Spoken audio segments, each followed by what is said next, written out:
I'm going to tell y'all what I know to be true. If you settle for people, places, and things because you become lonely in your journey, in your walk of life, in just being your own best friend and keeping your company, and it's been too long, you will regret it. There's a reason why that relationship didn't work itself out the first time, the second time, the 14th time. There's a reason why the Most High is separating you from family, from fair weather friends, and jobs that ain't jobbing. If you put these people, places, and things above the Most High will remove all of that shit from your life and make you have to start all over. And trust me, you don't want that. If you feel like you need a person, a place, a thing that is not serving you, you will be placed in a position where you actually need that person, place, a thing.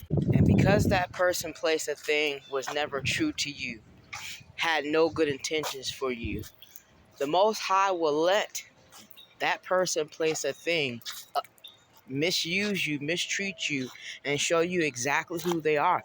Even abuse you to remind you that you should have believed who they were when they gave you their ass to kiss the first time. How many lonely, drunken nights, drug-fueled nights, emotionally charged nights, hell, even nights where you just want some of that, have helped to push you make bad decisions? How many times have you gone back to that ex because they're familiar? For me, 1,000,000 times over. And every time that I did, I was sorry that I did it. I was sorry that I lowered my standards, that I didn't have the patience to wait for someone's true care and concern for me. Someone who truly loved me for who I was. Someone who truly wanted to get to know me as a person and not treat me as a possession. Lowering your standards because you're lonely is a very easy thing to do. You'll end up giving your energy. You'll end up wearing out your essence. You'll end up giving to people, places, and things that won't give to you, that will always take from you, that won't appreciate anything you've given to them, and will always say more instead of thank you. Every single time that I went against my own intuition, my own gut feelings, my own common sense, the wisdom that God gave me from the experiences that I've been through in order to learn lessons, and I ended up repeating those lessons, the lessons became harder, the problems became worse, the people, places, and things became worse. I became depressed, and I would beat myself up because I knew better. Your exes don't want to see you happy in relationship with someone else. Your exes don't want to see you succeed. Your exes don't want to see you get a better job, a promotion. Your exes don't want to see you get a nicer place, a nicer car, because they don't get to share in your glory. They don't get to share in your blessings. So what do? Especially if they were toxic as hell, narcissistic type of people, they come around with a mask on to exempt change, or to make it appear as if they have changed and that they're changing for the better of the relationship to grow and go in a different direction, a more positive one. Lies. All lies. They'll come around with your favorite food, your favorite drinks. They'll take you on trips and shopping sprees. They'll pay a couple of your bills. And I'm talking about big ones. I ain't talking about no damn $50, $60 a month phone bill. I'm talking about they'll pay your car note, your car insurance. Hell, some will even pay your entire rent to get back in your good graces. And they may even do it a few times over.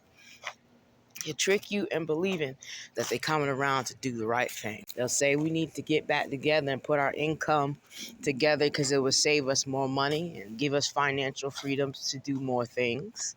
They'll invite you to come stay at their home to live with them and say, okay, well, you don't have to pay any bills, bill free, rent free.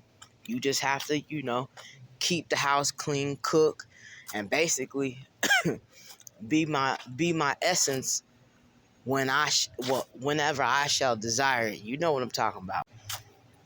And it only takes a little bit of time. I'm talking about less than 30 days before they go back to the same bullshit that they were always on. If you move in with the narcissistic person who has promised to pay all the bills, the first thing that they're going to do when you piss them off is remind you that you don't pay any bills, that you don't have any say-so, and that you don't have any power because you're not paying any bills. If you decide that your essence is going to be kept to yourself because you're not in the mood, they have disrespected you and pissed you off, they have tried to put you down all damn day, all damn week, all damn month to tell you how much you're not doing and how much you're not worth, and trying to take your self-esteem, trying to take your worth and make it become worthless. And you are no longer attracted to them because instead of putting the positivity out in the air, all they have done was try to break your spirit. Then they're going to accuse you, harass you, and disrespect you and slander you by saying you're sleeping with someone else. You're cheating on them. They'll guilt trip you. Some of them will even force themselves upon you to take what does not belong to them. Because again, to them, you're not a person, you're a possession. Then they'll start ragging on your appearance, talking about how you didn't cook their food the way they liked it. If they're used to you getting up at 5 or 6 o'clock in the morning, cooking them breakfast on your off day when you want to sleep in, they're going to remind you that you didn't cook them no damn breakfast. Try to call you lazy. Try to say yourself, throw a temper tantrum. All because you're not serving them as if you're a maid or a slave. And you're not any one of those. They'll get on the phone with their friends and their family and they'll tell all your business. They'll spread gossip, lies, and slander about you to those same people because they know that those people will believe anything they say, or they don't give a damn. They're just using them just like they're trying to use other people. So they'll listen to what they have to say just long enough to say, yo, man, let me get $50. I have to give it to you next payday. Then next thing you know, they done gave their family and friends money that those people never intend to pay back. And when it's time to pay for your expenses that they promised to do so, promised to pay, gave you their word that they would take the responsibility financially for that because they want to be the lead in your life and show you that they can handle that responsibility. Now all of a sudden they don't have it. When you question where it went, they get defensive. Then they become disrespectful and start to tell you that you don't have the right to question how they spend their money. And then your car insurance lapsed, or your payment is behind, or your telephone went off, or there's no food in the house because this fool was being irresponsible. And instead of making you a priority or practical things a priority, they wanted to be something they were not. They wanted to be king shit when really they just ain't shit.